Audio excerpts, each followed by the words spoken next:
سلامونه ملګرو. په دې ویډیو کې د پروژې د مدیریت د درېیمې مطالعاتي ساحې یعنې د مهالوېشو د جوړونې د مطالعاتي ساحې په یو بل مهم مفهوم باندې سره خبرې کوو چې هغې ته لید اند لاګ وایي.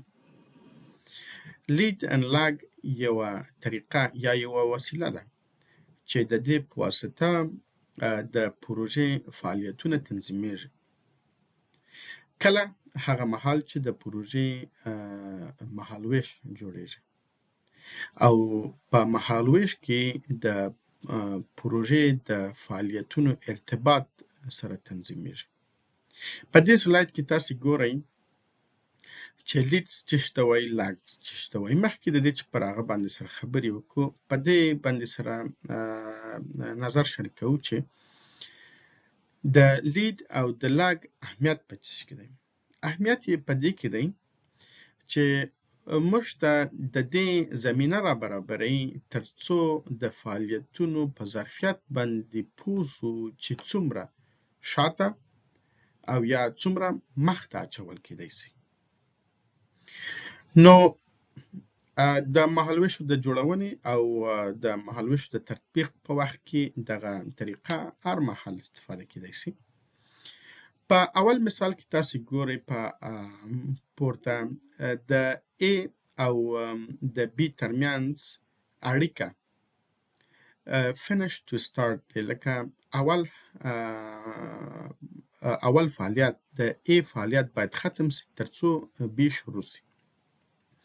اما لید څه ته وایي؟ یعنې دویم فعالیت مخته راوړل شوی ترڅو مخکې د دې چې د A فعالیت ختم شي د دویم فعالیت شروع شي. بیا هم په هر فعالیت کې دا ظرفیت شتون نه لري، خو په کومو فعالیتونو کې چې دا ظرفیت شتون لري د دې طریقې څخه استفاده کېدای شي ترڅو د پروژې لنډ مسیر یا کریټیکل پات ته سرعت ورکړل شي او د پروژې عمومي موده راکمه شي. په لاندنۍ برخه کې تاسو ګورئ چې A فعالیت ختم شوی او بیا ترمنځ فاصله ده او بیا B فعالیت شروع کېږي. دې ته لاګ وایي.